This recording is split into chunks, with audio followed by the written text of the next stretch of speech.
Di part sebelumnya diceritakan bahwa Griselda telah kehilangan posisi sebagai ratu perdagangan kokain di kota Miami setelah dikudeta lewat pengkhianatan teman dan partnernya sendiri. Waktu berlalu, Griselda masih memikirkan cara untuk merebut kembali lahan bisnis yang sudah berdarah-darah ia bangun. Sampai kemudian di tahun 1980 muncul sebuah berita serombongan pengungsi asal Kuba telah mendarat di kota tersebut. Griselda menampung sebagian diantaranya untuk ia rekrut sebagai armada tentara. Dalam rangka edisi penyerangan balik, ia sementara waktu pindah dari rumah lama. Para bawahan memberikan semangat agar The Godmother gas terus pantang mundur. Griselda pun memberanikan diri untuk memulai serangan itu. Chuco dan Rigo, salah seorang pengungsi Kuba, akan menyusul Dario yang sudah OTW menuju target penyerangannya. Sementara Dario mengincar German Panessa, Chuco membidik rumah Papo. Orang ini saat itu lagi berdua saja dengan engkongnya. Dario melakukan serangan brutal di tengah bolong, membunuh Paneso dan pengawalnya di sebuah toko minuman. Sementara itu, Rigo meledakkan rumahnya Papo. Sadis dan brutal aksi simak Griselda kali ini.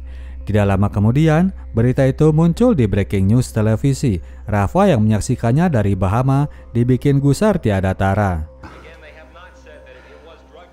Berita itu disaksikan pula oleh Rivi di suatu tempat.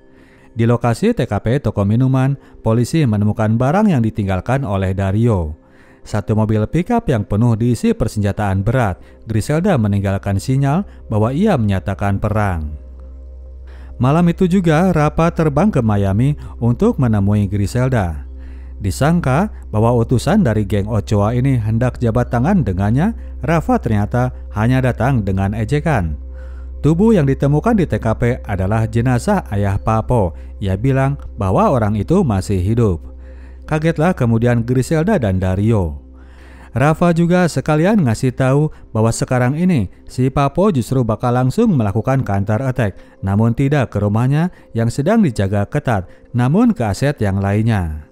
Setelah Rafa pergi, Griselda baru ingat bahwa Rigo sedang berada di rumah lama bersama Isa. Dario segera cabut menuju rumah itu. Sang pengungsi gelap itu memang sedang asik-asik bersama dua kawan PSK ketika orangnya Papo tiba di rumah tersebut. Ketika Dario tiba di sana, para tetangga sudah berkerumun menyaksikan kekejian yang telah terjadi. Bodi dari Rigo dan Isa serta satu teman lain ditinggalkan di halaman rumah dengan keadaan tubuh tanpa kepala. Griselda shock berat mendengar kabar tersebut. Malamnya ia mendapatkan telepon tak terduga dari Rivi. Orang ini ternyata berhasil kabur dan kini lagi ngumpet di California. Ia memuji tindakan Griselda yang sudah membebat para bajingan itu. Rivi yang dari awal memang sudah simpati kepada Griselda menyatakan ingin bantu. Pihak kepolisian Polsek Dade County telah sampai di lokasi TKP. Dari tubuh Rigo, mereka menemukan tato yang sama dengan korban di toko minuman. Para pengungsi Kuba yang disebut sebagai Marielitos ini telah banyak melebur ke dalam lingkaran geng kriminal. Griselda, sang godmother yang merasa bersalah terhadap kematian Rigo, bersumpah kepada emaknya bahwa ia akan membalaskan dendam terhadap kematian anaknya. Malam itu juga ia menelpon Rivi meminta info tentang kandangnya Papo. Esoknya bersama Dario, Griselda ikut turun ke TKP. Hari itu adalah aksi pertamanya ikut turun membantai lawan. Griselda tetap merasakan grogi yang sangat. Ketika Dario masuk duluan, ia menunggu di depan pintu. Mukanya sempat terlihat oleh orang di kamar tetangga. Setelah kondisi aman terkendali, barulah kemudian Griselda diajak masuk.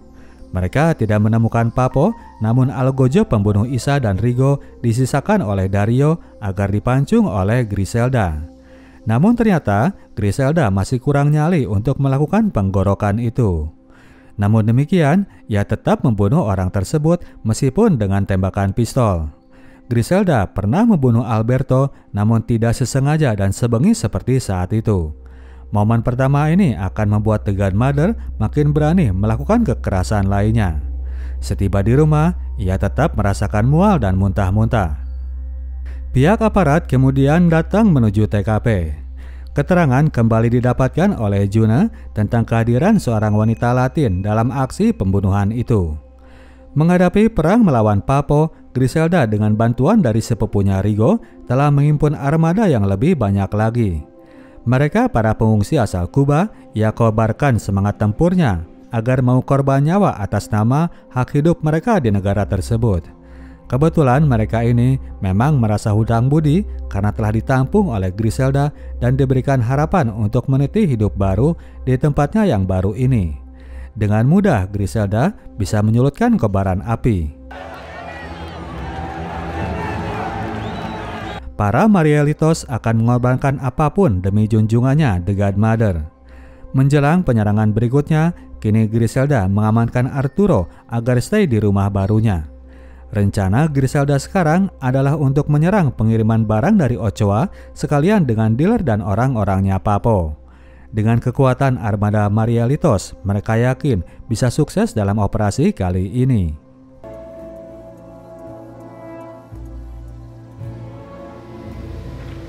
Griselda benar-benar pol melakukan aksinya kali itu. Gudang Ochoa di Bahama mereka serang, truk transportasi berikut kiriman barang di laut pun mereka hajar. Barang-barang milik Ochoa kemudian mereka bawa ke bentengnya yang baru. Mendapatkan kesuksesan itu, Griselda makin semangat, demikian juga dengan para serdadu yang makin merasa mendapatkan tempat. Terlihat bahwa si Ibu Suri makin menikmati perannya sebagai The Godmother. Rafa makin pusing mendapatkan fakta itu, sementara Papo sendiri kesulitan untuk menyerang Griselda karena bentengnya yang dijaga ketat armada pengungsi Kuba. Suatu malam ketika sedang bersantai, tiba-tiba saja Griselda merasakan mual. Ia pun pergi ke toilet lalu muntah-muntah. Uber yang merasa heran lalu mengikutinya. Dia merasa khawatir melihat kondisi emaknya yang ia sangka terlalu stres menghadapi masalah perang itu. Biar anaknya berhenti khawatir, Griselda pun mulai jujur. Ia bilang bahwa sekarang ini dirinya sedang hamil. Namun demikian, ia meminta agar Uber gak bilang kepada semua orang, terutama kepada Dario. Pihak kepolisian yang masih penasaran dengan sosok wanita misterius yang selalu ada di TKP pembunuhan gangster makin gencar melakukan penyelidikan. Malam itu, June sang agen ditemani oleh Diaz datang ke sebuah klub malam. Mereka hendak menemui seseorang informan yang bernama Monkey Morales. Mereka pun kemudian bertemu. June bertanya soal wanita yang berada di lingkungan perdagangan narkoba. Monkey bilang gak tahu, namun terlihat bahwa ia cuman gak mau jawab. June merasa bahwa orang ini punya sesuatu yang ia sembunyikan. Mereka pun kemudian melakukan jebakan dan orang itu akhirnya mau bilang kepada Diaz. Setelah itu, si Monkey ini pun pergi dan benar saja bahwa ia memang sering melihat seorang bos wanita narko di klubnya Almikar. Monkey memberitahukan nama Griselda Blanco. Di Bahama, Rafa kini makin pusing menghadapi serangan-serangan Griselda. Ia sempat terfikirkan untuk minta bantuan armadanya Ochoa. Namun demikian, ia pun gak mau jadi bahan ketawaan karena dirinya sudah jadi taklukan seorang emak-emak. Akhirnya ia pun menelepon Griselda. Rafa menyatakan diri menyerah. Ia meminta semua kokainnya agar dikembalikan kepada dirinya. Untuk itu, ia pun akan membiarkan Griselda menguasai kota Miami. Satu syarat saja, Griselda harus membiarkan Papo balik ke Medellin untuk mengeburkan ayahnya, lalu nantinya ia akan membiarkan orang itu tetap menjadi salah seorang dealer di kota Miami. Griselda masih pikir-pikir soal syarat itu. Sementara Arturo dan Dario memintanya untuk berpuas diri. Jarang terjadi kejadian seperti itu, geng Ochoa mau berdamai dengan lawannya. Dario lebih lagi, ia yang kini sudah tahu soal kehamilan Griselda, meminta agar bebeknya mulai ngurangin untuk beresiko. Yang ada sekarang ini sudah cukup bagi mereka. Dario meminta agar Griselda menerima persyaratan Rafa. Bujukan dari Bebek rupanya masih belum cukup untuk meredakan amarah wanita itu. Griselda tidak percaya kepada Papo, lagian ia pun masih punya dendam atas kematian Isa. Ia pun curhat kepada Rivi. Rivi yang memang sejak awal melihat sosok Griselda sebagai mama badass yang mampu memutarbalikkan peta dunia persilatan di kota Miami, dia tidak mau memberikan masukan. Ia hanya memberi saran agar Griselda ikuti saja kata hatinya. Kata hati dari seorang Griselda adalah agar geng Ochoa tunduk dan ngesot buat minta ampun kepadanya. Untuk itu, alih-alih mengembalikan, ia memilih untuk membakar tumpukan kokain milik Ochoa. Sang Godmother kemudian memberikan pedang pusaka kepada Carlos yang ia serahi sebuah misi yang agung. Esoknya di bandara, saat Papo hendak boarding ke pesawat, Carlos dengan pedangnya datang membuntuti. Insiden itu kemudian dilaporkan di Breaking News. Seorang pria asal Kolombia mendapat serangan brutal dengan sebilah pedang yang menyebabkan kepalanya putus. Pedang yang sama telah ia kirimkan kepada Rafa di Bahama. Setelah itu, Griselda menelpon orang tersebut yang makin keder melihat kesadisan The Power of emak-emak. Griselda tidak ingin bagi jatah dengan Papo. Kini ia berani menantang Ochoa agar bertemu dengannya dulu kalau mereka ingin jualan di kota Miami. Sementara itu, Carlos, si pelaku pemenggalan kepala Papo, telah tertangkap pihak aparat. Jun mencoba membujuknya bahwa ia akan dibantu di hadapan jaksa, namun orang ini bersumpah akan tutup mulut untuk selamanya. Pada akhirnya, Griselda mendapatkan apa yang menjadi tuntutannya agar Fabio Ochoa datang langsung ke Miami untuk bertemu dengan dirinya. Malam itu ia diantar oleh Dario dan Arturo dengan harapan yang sangat besar. Momen itu akan segera tiba, mereka akan menjadi penguasa tunggal di kota Miami. Masuk ke dalam ruang pertemuan, Griselda hanya ditemani oleh Arturo. Fabio Ochoa memang sudah menunggu kedatangannya. Dengan sopan, wakil dari keluarga Ochoa ini menyambut kedatangan Griselda. Fabio menyatakan apresiasi terhadap manuver Griselda di kota Miami. Seperti pernyataan Griselda yang menyebut bahwa kadang-kadang tindakan kejam perlu untuk dilakukan, Ochoa membalasnya dengan hal serupa. Sebelum bicara bisnis, Rafa terlebih dahulu membunuh Arturo, katanya agar skor mereka draw dulu sama-sama 0-0. Selanjutnya, Fabio pun mengutarakan term bisnisnya, tidak mempedulikan Griselda yang shock berat melihat kejadian itu. 3 tahun berlalu, Griselda memantapkan posisinya sebagai Ratu Narko Kota Miami, representasi dari kartel Medellin. Organisasinya makin kuat dengan bantuan Rivi sebagai ahli intelijen. Jun dan dia sampai meminta bantuan langsung kepada pihak Kongres Amerika, saking kerepotannya mereka menghentikan gerakan Mama Griselda. Miami PD sendiri tidak bisa diharapkan karena sudah dikuasai oleh pihak kartel. Malam itu, Rafa datang untuk memperkenalkan seorang dealer wilayah Florida Selatan yang bernama John Roberts. Katanya bahwa dia ini punya banyak akses di daerah itu. John datang dengan ide perluasan market. Si John ini sikapnya agak so akrab dan itu bikin sebel Griselda. Dia pun langsung mengusirnya, tidak peduli ucapan Rafa bahwa si John sangat direkomend oleh Fabio. Griselda sendiri masih dendam kepada Rafa yang tempo hari telah membunuh Arturo. Dua anak Griselda kini telah mengikuti jejak emaknya sebagai dealer. Ini adalah sebagian dari usaha Griselda untuk suatu saat mewariskan kerajaan bisnisnya. Datang kemudian intelnya Rivi yang melaporkan kedatangan 2 agen polisi tadi ke hadapan Kongres. Griselda memberi instruksi agar segera dilakukan aksi. Suatu hari saat aparat sedang melakukan rapat, atasan tiba-tiba memanggil Diaz keluar ruangan. Ketika Jun menyusulnya keluar, si Diaz ini sudah tampak lemes. Pihak komandan rupanya sudah memeriksa rumor yang baru beredar bahwa Diaz telah menerima uang sogokan dari geng narkoboy. Dari rekeningnya Diaz, Pak Komandan menemukan jumlah yang gak mungkin dimiliki dengan gaji PNS. Diaz telah diminta untuk mengundurkan diri dari jabatannya sekarang sebagai bentuk tanggung jawab aparat kepada publik. Uang itu rupanya telah sengaja ditransferkan oleh orangnya Griselda untuk melemahkan posisi Diaz. Lalu mereka pun menyebar rumor kepada pihak media. Griselda sangat puas dengan manuver Rivi yang brilian itu. Lalu si Rify ini mengajukan rencana berikutnya. Di antara orang dalam yang jadi pegangannya, beberapa di antaranya ada yang ia curigai merupakan intel dari pihak aparat. Dia menunjukkan beberapa nama itu yang wajib mereka curigai. Hari itu adalah menjelang hari ulang tahunnya Dario. Griselda ingin urusan tersebut beres sebelum perayaan dilakukan. Tidak peduli bahwa orang itu jumlahnya banyak, Griselda ingin Rify membasmi semuanya.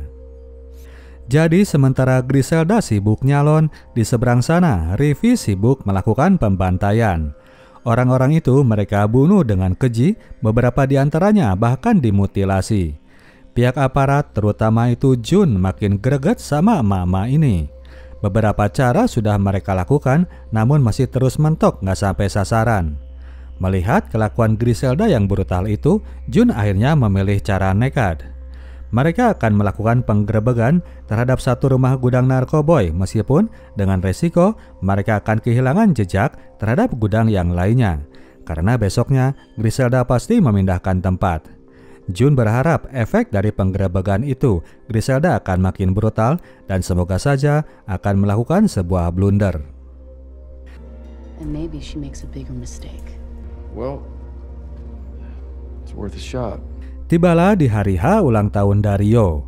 Para tamu undangan sejawat dunia persilatan narko hadir dengan Lambo dan Ferrarinya masing-masing. Dalam acara itu, Griselda menghadirkan semua anaknya, termasuk si bungsu yang ia namai Michael Corleone, jagoan di film The Godfather. Selain Dirgahayu Dario, Griselda juga ingin merayakan kejayaan geng mereka di kota Miami. Kepada Dario yang sudah pensiun jadi centeng, ia menghadiahkan senjata Uzi bersepuh emas sebagai kenang-kenangan. Kepada tiap tamu, Griselda menghadiahkan masing-masing kalung emas. Mereka pun kemudian asik berpesta berdansa ria. Saat sedang asik berpesta ria, Rify kemudian datang dengan sebuah berita. Ia datang melapor tentang penggerebekan di rumah gudang di Fort Lauderdale. Griselda heran kenapa hal itu bisa terjadi, padahal mereka sudah membasmi semua orang yang dicurigai. Rify akan melakukan penyelidikan lebih jauh. Dario boleh mencoba menenangkan, namun akibat berita itu, kini pikiran Griselda jadi kemana-mana. Ia jadi gak tenang untuk ikut berpesta. Jun telah pulang dari acara penggerebekan tersebut. Dari rumah itu, ia menemukan sesuatu yang membuatnya curiga. Sebuah dokumen kontrak yang diteken oleh Carmen Rivera. Griselda mencoba balik ke acara pesta dan papasan dengan Marta Ochoa, sepupunya Fabio, pacarnya Rafa. Griselda jadi kepo, ia bertanya soal hubungan John dan Fabio. Marta bilang bahwa mereka memang pernah bertemu, namun ia pun meyakinkan bahwa nggak ada apa-apa di antara mereka. Melihat tampang mak gangster yang berkesan resah, Marta menyuruhnya untuk mencicipi sesuatu. Crack adalah jenis narkoboy yang bikin woles, tapi bikin yang lagi parno jadi tambah parno. Setelah menghisap barang itu, rasa parno Griselda memang makin menjadi-jadi. Ia menghardik John dan Rafa, lalu mengadukan soal pertemuan John dan Fabio kepada Rify dan Dario. Rify menghasut kalau mau bunuh, sekalian bunuh ketiganya. Dario kesal karena Rify terus membisiki istrinya dengan hasutan. Mereka pun kemudian jadi ribut dan tambah ribut ketika terjadi tawuran di antara kedua jangki. Dixon, anak kedua Griselda, bikin kacau acara dengan menyerang seorang tamu. Griselda pun makin pusing 7 keliling. Ia pun menyuruh Estella agar segera dilakukan saja acara potong kue. Dilakukanlah kemudian seremonial itu, namun Dario nggak mau banyak berkata-kata. Ia pun meminta agar para tamu melanjutkan acara berpesta. Ia kemudian mengajak bicara Griselda. Daripada hadiah kemeriahan ini, Dario sebetulnya lebih memilih agar mereka piknik ke suatu tempat bersama anak-anaknya, menjauhkan diri dari orang-orang busuk itu. Dario komplain soal Rify yang tiap hari selalu membisikkan hasutan pembunuhan. Ia mengajak agar mereka cabut saja, mencari kehidupan yang lebih tenang mumpung mereka sedang berada di atas. Diberi omongan demikian, Griselda malah marah-marah. Males ia harus cabut di saat dirinya justru sekarang berada di puncak. Tiba-tiba saja si tante yang lagi ngaco ini menuduh Dario sebagai informan aparat. Dario pastinya marah dituduh demikian. Saat Griselda sedang galau, selalu saja ada Martha Ochoa yang muncul sebagai penghibur. Setelah melakukan keedanan di kamar atas, mereka pun turun lalu papasan dengan Carmen yang hendak pulang. Sebelum pamit, Carmen memperingatkan agar Griselda slow dikit dengan narkoboynya. Sebagai pemberi narkoboynya, Martha jadi tersinggung dengan ucapan Carmen. Ia pun menghasut jangan-jangan si Carmen ini mata-mata polisi. Omongan itu masuk ke kepala Griselda. Carmen dengan mobil Porsche-nya telah tiba di rumah yang baru. Di sana ternyata Jun sudah menunggu. Mengetahui bahwa orang ini dari kepolisian, Carmen pun cuek dan lalu berusaha masuk. Ia kemudian jadi terhenyak mendengar bahwa Jun sedang memegang dokumen miliknya. Dokumen sewa menyewa tempat atas nama perusahaan milik Carmen yang ditemukan di lokasi TKP. Selama itu, perusahaan Carmen ternyata digunakan untuk kegiatan money laundry dari bisnisnya Griselda. Jun menawarkan agar Carmen memberikan info bukan soal urusan narkoboy, namun lebih kepada urusan pembunuhan-pembunuhannya. Carmen menolak, ia meminta agar Jun segera minggat dari rumahnya. Dario yang lagi kesel, ia menyendiri di loteng, lalu coba dihibur oleh Estela. Mereka berdua kemudian ngobrol, lalu kegep oleh si Ma gangster. Griselda yang lagi parno itu langsung panas, ia menuduh Estela sedang mencoba mencuri lakinya. Estela pun kabur, lalu dikejar Griselda yang membawa uzi emas mencoba membebat asistennya itu. Untung si Estela ini keburu kabur keluar rumah. Dario kemudian datang untuk menenangkan Griselda, namun si Ma ini sudah tidak bisa dikontrol. Dario balik memarahi istrinya dan direspon oleh si tante dengan tembakan uzi yang melumat mobil Cadillac kesayangannya. Fix sudah untuk malam itu, Dario merasa lelah, ia pun balik masuk ke dalam rumah. Kehebohan itu membuat para tamu jadi berkerumun. Griselda yang lagi edan ini segera datang menghampiri mereka. Ia lalu menodong John, menyuruhnya agar bugil dan menggonggong bagaikan dogi. Tamu lain, ia paksa melakukan adegan kawin di tempat. Kegilaan itu kemudian dihentikan oleh Carmen. Sang besti yang berhasil menenangkan Griselda lalu menyuruh para tamu agar segera bubar. Carmen membawa Griselda ke dalam dan oleh bestinya inilah si Magister bisa dijinakan. Keadaan sementara waktu berubah adem, Griselda sepertinya berhasil dibujuk untuk pergi dari Miami dan memulai hidup baru di tempat lain. Carmen sudah menyimpan uang yang cukup di rekening lain. Namun ketika ia cerita soal alasannya malam itu balik lagi bahwa ada polisi yang mendatangi rumahnya untuk mengajak bicara, parnonya Griselda jadi bangkit lagi. Makin berusaha Carmen coba menjelaskan, makin curiga jadinya si Ma gangster kepada dirinya. Dengan brutal kemudian si Ma ini menjambak rambut bestinya dan selanjutnya Griselda mencoba membunuh Carmen, ia mencekiknya kencang-kencang. Untung saja Dario keburu datang mencegah insiden itu terjadi. Carmen pun kabur dari tempat itu. Dario mencoba menenangkan lagi istrinya dan kembali mengajaknya untuk meninggalkan semua kekacauan itu. Dario yang mantan centeng ini sekarang memang sudah melembut sejak kehadiran Michael. Hidupnya kini hanya ingin ia isi untuk menjadi bapak yang baik bagi anaknya. Untuk hal itu, pendirian Griselda tetap tidak bisa digoyang. Ia malah jadi nggak percaya kepada suaminya. Griselda mengusir Dario dari rumah. Malam itu di tempat lain, Dixon yang lari dari rumah ke tempat disko lanjut terlibat dalam tawuran. Kali ini ia ribut dengan seorang pengunjung yang berakhir ia menodong orang tersebut dengan pistol. Ia yang dikejar polisi kemudian lari ke rumah Cuko meminta untuk diumpetin di rumahnya. Cuko yang baru punya anak menolak menampung anak itu. Ia berakhir menjotos dan mengusir Dixon. Dixon pun lari dengan meninggalkan mobilnya di rumah tersebut. Dixon pulang dan mengadukan pelakuan Cuko barusan kepada emaknya. Ia meminta agar emaknya ngasih pelajaran kepada orang itu. Yang muncul dari kepala Griselda yang sedang ngaco itu adalah perintah untuk membunuh Cuko. Selain karena itu, Griselda juga curiga bahwa Cuko lah informan tersebut karena malam ini ia nggak hadir di pesta. Rivi yang ketiban apes harus menerima tugas tersebut, Dia membujuk Griselda agar bosnya gak bertindak sembrono, namun tidak ada satupun yang bisa menghentikan Griselda malam itu. Esok paginya, demi untuk membuktikan kesetiaannya kepada Griselda, Rivi pun mencoba menghajar Cuko dengan tembakan yang dimaksudkan sebagai tembakan peringatan saja. Lalu ia pun balik dan lapor bahwa ia telah gagal melakukan operasi tersebut. Griselda yang kini sudah sober malah jadi bersyukur karenanya. Ia pun bangun dan gabung ke ruang televisi. Anak-anaknya sedang menyaksikan acara berita tentang ditemukannya mayat seorang bocah yang ditemukan di halaman sebuah masjid. Anak itu adalah Johnny, anaknya Cuko. Polisi menemukannya setelah Cuko melaporkan tentang keberadaan mayat anaknya itu. Orangnya sendiri saat itu sudah kabur tanpa jejak. Kasus tersebut kembali jadi bahasan pihak kepolisian.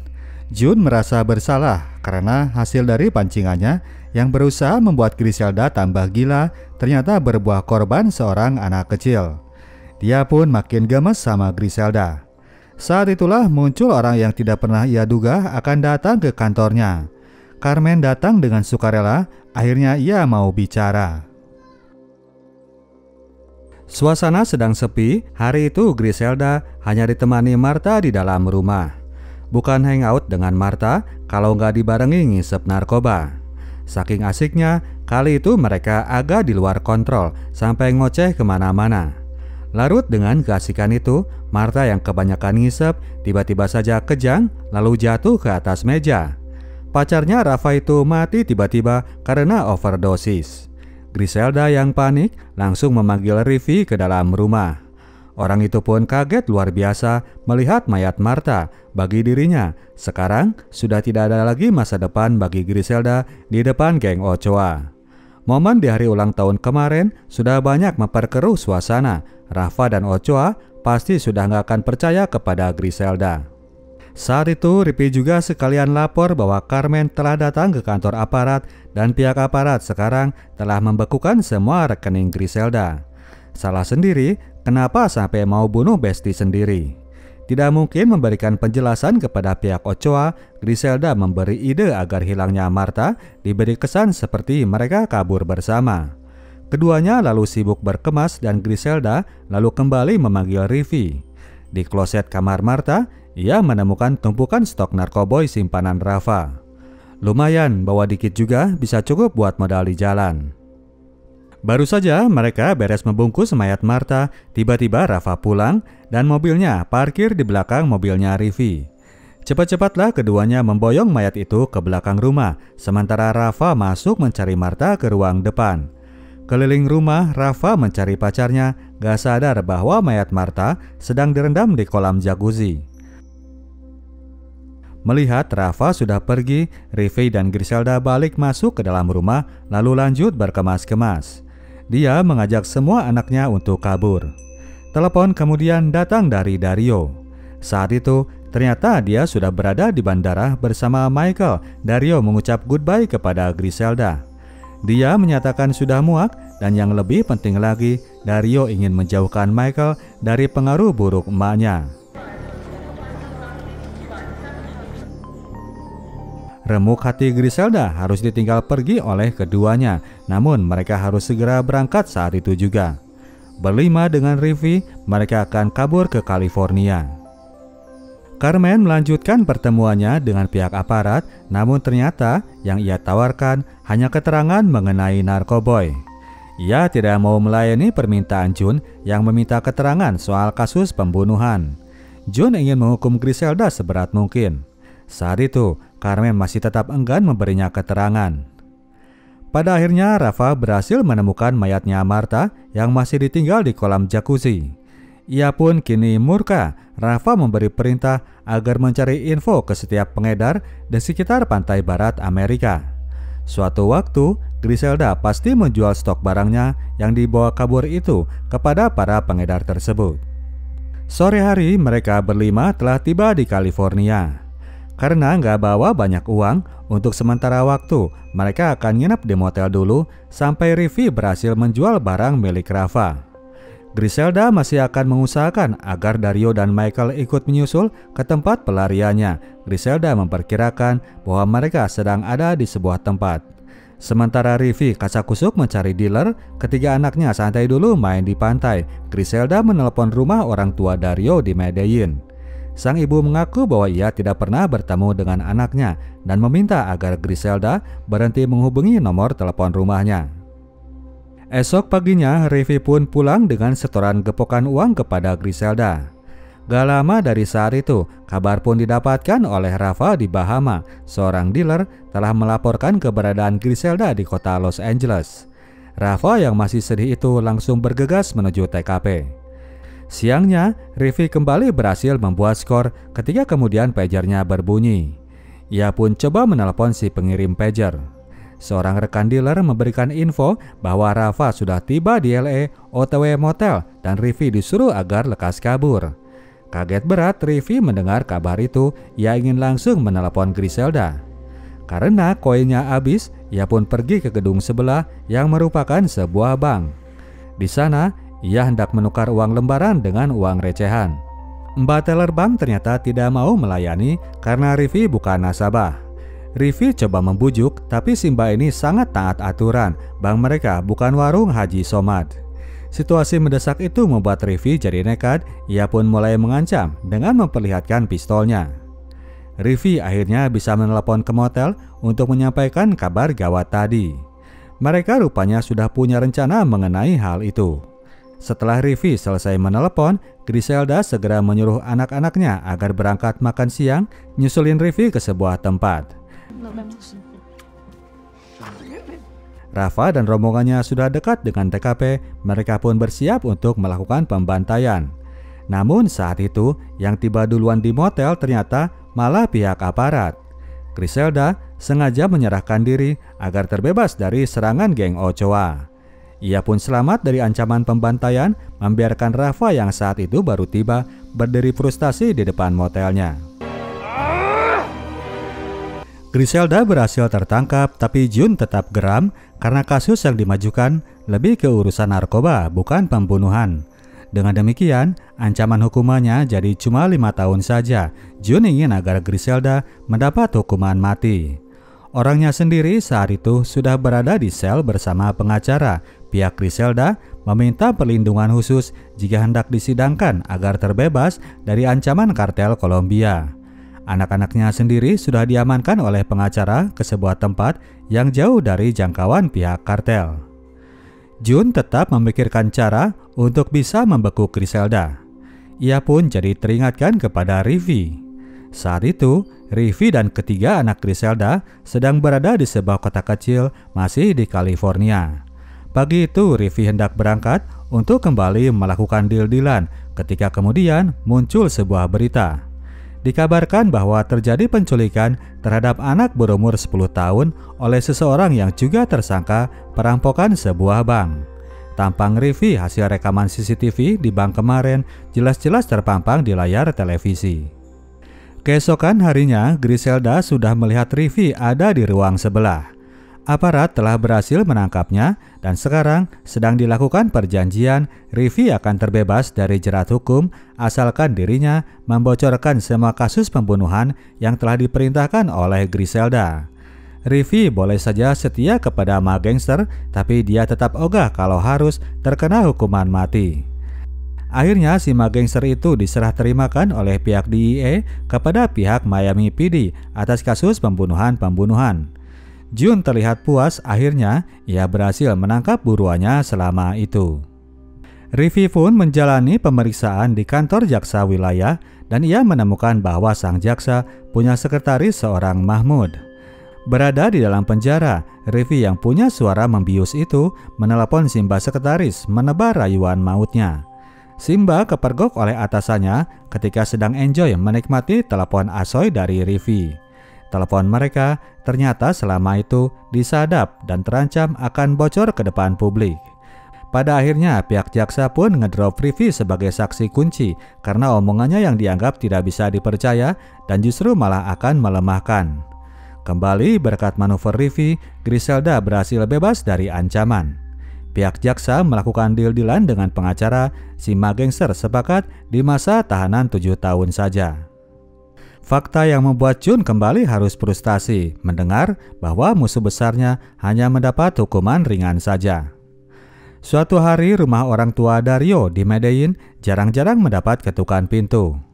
Merasa curiga, Dario langsung memeriksa ke depan, sementara sang pengetuk rumah sudah nyelinap ke halaman belakang. Mereka adalah orang suruhan Griselda yang ditugaskan membawa pulang Michael dan sekalian membunuh mantan suaminya. Dario akhirnya harus mati ditembak di depan ibunya sendiri. Kini keempat anaknya sudah berkumpul. Griselda meminta agar semuanya sabar menunggu emak hingga 7 tahun ke depan. 7 tahun berikutnya, Jun resign dari posisi sebagai petugas lapangan. Ia pun menyerahkan pistolnya kepada atasan. Sebelum pergi, ia terlebih dahulu menemui Griselda yang menjelang bebas dari kurungan. Jun menyampaikan kabar bahwa ketiga anak Griselda telah mengalami pembunuhan, Uber, Dixon, dan Ozzy. Aparat belum mengetahui siapa yang membunuhnya, namun mereka curiga kepada pihak kartel Ochoa. Mereka sengaja menunggu hingga momen itu biar pedihnya to the max dirasa oleh Griselda. Cuman Michael yang kini masih hidup dan sekarang sudah dititipkan ke rumah ibu Dario di Medellin. Pada akhirnya Griselda memang berhasil bebas, namun harus dengan kesendirian. Ia pun balik ke kota asalnya di Medellin dan pada tahun 2012 lalu Griselda ditembak mati saat keluar dari toko daging di umurnya yang ke-69 tahun. Oke, demikianlah ceritanya bro dan sis. Kita tim Sinotok cabut dulu. Sampai jumpa di video kita selanjutnya. Ciao.